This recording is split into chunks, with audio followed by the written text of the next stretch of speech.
Hey, just like I said, I'm here with that knowledge that people are paying for in college. All right, because we got Professor Calhoun in the building from Kent State University. Thank you. You know, not the like University. Yes. Yes, that's how you say it when you have your master's degree. All right, so we're gonna talk about it. The Woman King. I still haven't seen it, but Shar has. Yes, and I'm very happy that we're talking about this, especially after I seen the movie and then I watched the interviews and then I watched people's opinions or what they had to say about the movie. And I am so happy that you are here because it was so Thank much you. information all over YouTube, all over the internet. And I know one person that I know is going to give me accurate information. Because there were a couple of YouTubers, you and I both like, Yep. that said some things that wasn't favorable. Yes. And I believe that, they shouldn't have said it, but everybody has their opinion. Right. Now, a couple of things about the movie that I liked. I like that they used different actors and actresses from all over the diaspora. They just weren't from British or they just weren't from England. They were from Africa. They were from America. And I love that there were more darker women characters in this movie. I love that. I also like that a lot of things that we talk about on different shows and some of the men talk about, we've even mentioned it. He had more than one wife because that's actually our culture and the way that they interact, and that I love that. I also like that they did not hide that they were a part of the slave trade, because a lot of people try to put it as they played it down. Well, it's a movie. And not only was it a movie, they didn't take it out. They let it be known that the Mahomies, that they did participate. Dahomey did participate in that. So I appreciated that also. It was just a lot of things that I liked, and it was a lot of things that I was curious about because it was a movie. So I have a couple of questions Oh boy. that Yes. I wanted to ask you and encourage my girl. Yes. The Go see the Purrs. movie. Or you can take Purrs to go see Here's it. my thing, and this is why I wasn't. First, I was like excited, right? I was like, oh, I'm gonna go see it right away, yada yada. But then I found out it's a movie. It's not a historical movie. It's not based on any historical facts.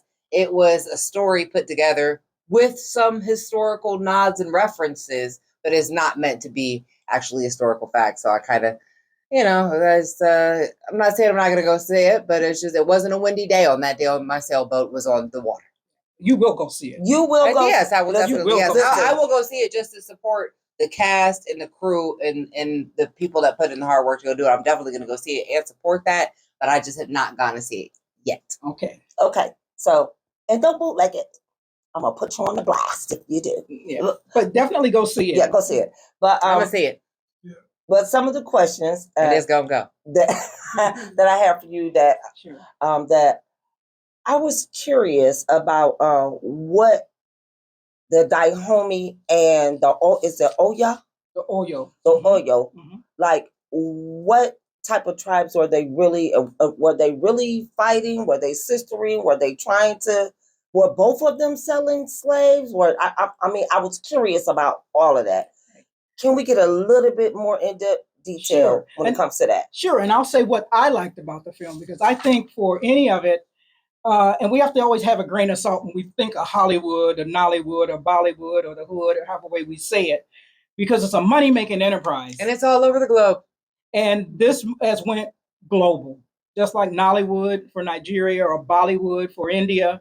Hollywood or Hollywood is a global entity, and they're about the business of making money. But what I liked about the event is that it is inspired by true events. Like you mentioned, there were African participation in the slave trade. We just finished that unit in my classroom, so I'm so glad we're talking about the video today, or the film, the video, the music, the legend, the cinematography, the physicality Yeah. of it. Oh, yes. I'd like to say Viola Davis went to the gym on this one. Yes. I'm here to tell you, all them women went to the gym. Yes. Just Yeah, I like for watched any those movie. interviews. I haven't seen them, but I watched And the interviews. she's She was cut. killing it. That girl is cut right now because she's fresh off the set. But I like that the fact that because it's inspired by true events, the timeline may miss some dates, but the events are historical. Okay. Culturally, is rooted in African culture in terms of the set and layout. I follow Dr. James Smalls, who's a big person in the African-centered theoretical and academic community, and he's been to that village. Okay. And that set was exactly like what it was when he visited. Because it is open for visitors to kind of go and see. So he's been to Benin, a new name for Dahomey, since 1975, I do believe. Yeah, so he's seen there, been that, hung out with the elders, has a cultural title that kind of backs him up. So it's backed in our cultural history and tradition. I like the fact that it's Black artists telling our story. It's not the only story to be told. I think, if anything, for me, it pushed me back to the books. Okay. I'm going back to the books, and I'm going to reference one book. I think I have it in my notes here that we all have to get, that talks about the slave trade and the African resistance. Okay. And that, I think, has all to do with our interpretation of this thing of participation in the slave trade. Okay. And I'll mention that a bit later. I like the fact that it had women in active roles. We were not just props. I like that Viola Davis and her husband, Julius Tenen, was part of that production company that brought it to the stage. I know they had the hustle game for money, but that's with anything in Hollywood. Even Spike Lee got a hustle for money, and that's okay for me. But it's a psychological boost for women in leadership. Right. And it to me, it lended to our African tradition of the role of women in leadership from Hatshepsut forward, even to the current day, where there's, I think, a group of 7 female kings in Nigeria currently serving who are active leadership. So it's not aberrant of our culture to have women in a leadership role. In fact, the women dictate the male leadership. Okay, women, historically, we've had matriarchal societies that have been successful. So those are my quick little positives that I think I liked about it. Okay, so it was something that you said that was real interesting when you were saying that the women were in leadership roles. At the end of the movie, actually, when the king actually named her woman king. Mm-hmm. Spoiler alert. Spoiler alert. Spoiler alert. Ding, ding, ding. But the reason why I wanted to bring it up, because when I first told you what I liked about it, when he had the different wives, I've heard them say in history, and I just need to know if this is accurate, that the women warriors, they weren't allowed to have relationships with anyone else now that they were a part of the soldiers for the king. Is it because they were actually his wife? Even though you know they weren't allowed to be with anyone else, were they considered his wives now? They played that role.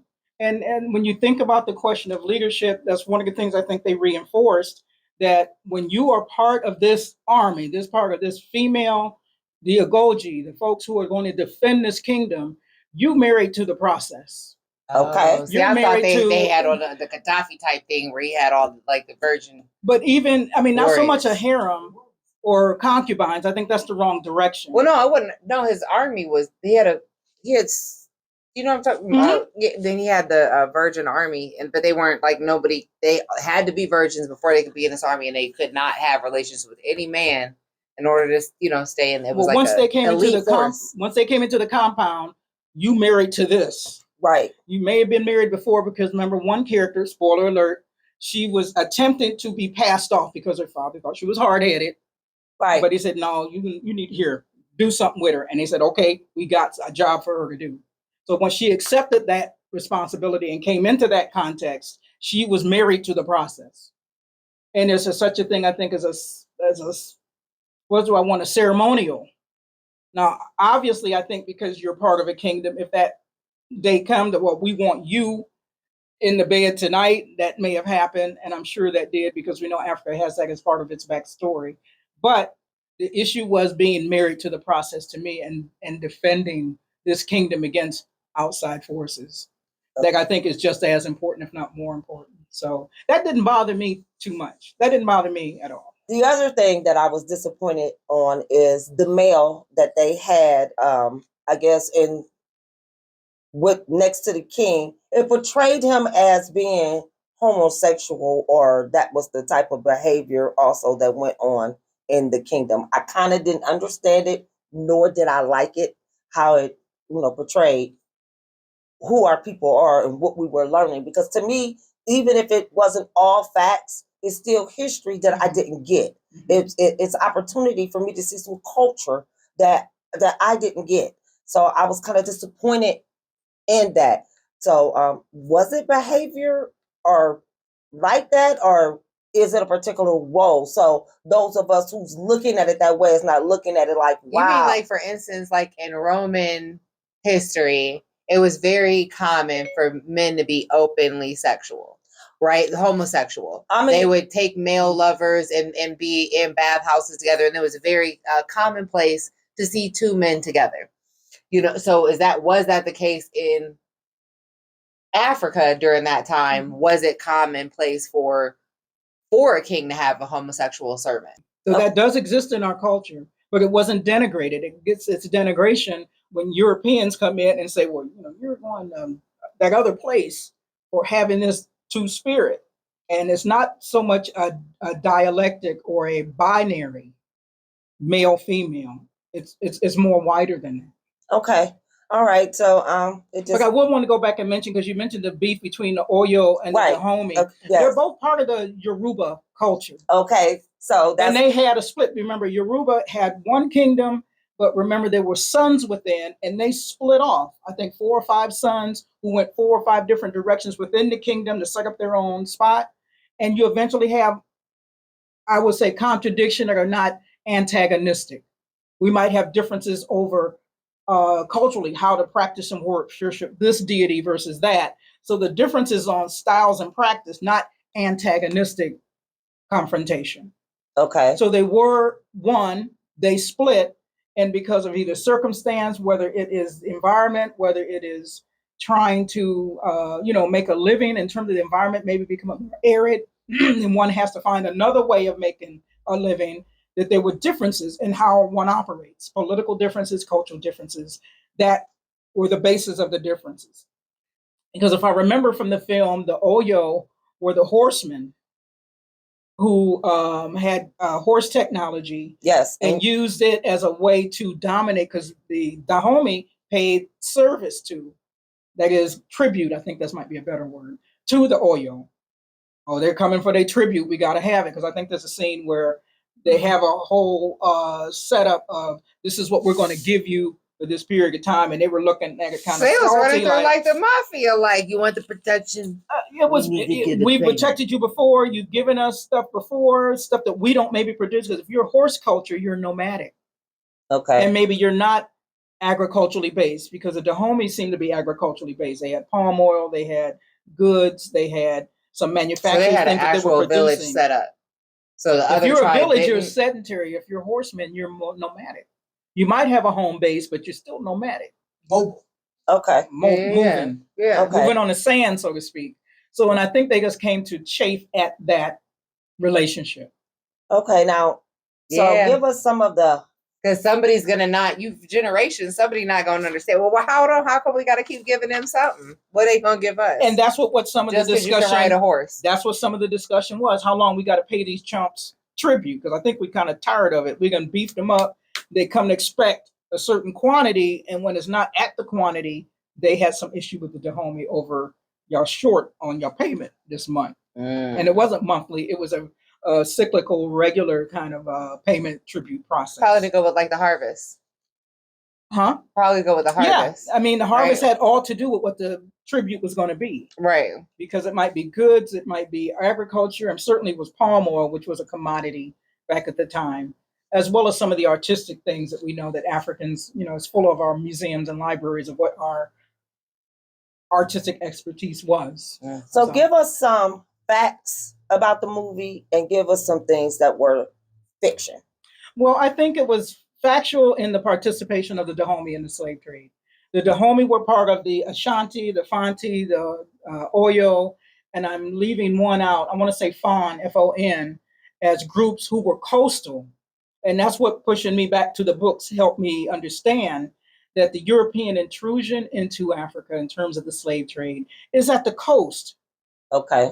And it happens through gun and cannon technology. Okay. If you don't know what a gun is, you don't know what a cannon is. Like we used to say in the streets, you're going to bring a gun to a knife fight or a knife to a gunfight. When you're going to have that type of technology and you're dealing with people at a different organizational level than you, which is also the case in terms of coastal people versus Europeans coming in, you're not going to be able to defeat that force. You are going to be swayed, whether by the gun, the cannon, or all the above, to participate in a system that maybe you don't participate in. Okay. And so conflict, as I mentioned, it used to be over styles of work, over styles of culture, now come to be settled with the gun. Because I got the gun and I can go and say what my difference is rather than negotiating with me and Miss Purrs disagree and we walk away. Now I'm coming with guns blazing to make you go to my way. Or else, if I don't shoot you, I'm going to get shot. Right. Because what we're talking about in terms of Africa and coastal and European and the whole relationship of slavery, we have to remember that Africa was in a 5-person fight. All of the European powers came with that gun technology. The Portuguese, the Spanish, the French, the English, and I'm leaving the Swiss, the Dutch. Irish. They all come with heat. They build what they call barracoons or factories on the coast, which I call slave dungeons and not castles. Because castle's too magnanimous. It's too big. Castle give you a different attitude. A dungeon is a dungeon. Okay. So I am super enjoying this conversation, and now I'm like, I might not bootleg it. You know what I mean? So like, I might actually have to go to the theater and get a little popcorn. Maybe I'll bring in a snack. No, that's not. Don't buy the snack. Okay, get your candy in. Yeah. But I see this notes here, and I'm nosy naturally. Yep. Why don't you hit us with some of that good old information? Well, what I want to say is, and I think that, like I say, Africans have acknowledged their role in the slave trade. But what I tell my students, and what I have to remind myself in my book, re-review reminded me of the 4% that participated, has nothing to do with the 96% who fought and kicked butt, whether by sabotage, setting traps, playing the Dutch against the French to get what they wanted to live for the next day, whether it is espionage in terms of spying on an enemy for purposes of coming back and fighting them. Most of us fought back. That's a major takeaway to know, because that's a number that I never knew. Yeah, that's the first time I'm hearing that today. It's like, wow, it was really only 4% that actually participated. They would have you to believe that 100% of the people that's still there, like all of their ancestors helped participate in the slave trade, and it's not that. You're talking about a drop in a bucket. Absolutely, because what we have to also remember in terms of even the differences between African form of servitude, what the Europeans said, well, Africa had a slave trade and we just piggybacking on their stuff. No, our system was fundamentally different. Chattel slavery was something the world has never seen. Never. Our cultural practice and history and tradition kept that humanity and that moral compass within the community, regardless whether it was African servitude, that I serve in your hood, or your people do a crime against me and serve in my hood. It was a process of where it's a relearning opportunity for me to learn why I need to be acknowledging of Ms. Shar's community, why I need to serve in her community. I had humanity, I had rights, I had obligations. You had roles and rules you had to play by as someone managing my labor. You couldn't beat me unmercifully. You could not starve me. You could not deny me of life. And more importantly, it affected the individual, not my family, not my son, not my husband, not my daughter, not my brothers and sisters. I'm the one that's the prisoner of war, or I'm the one that committed the crime. So I have to come and do penance and service to you and your people until I learn what I need to learn, and then I can either live with your people or go back.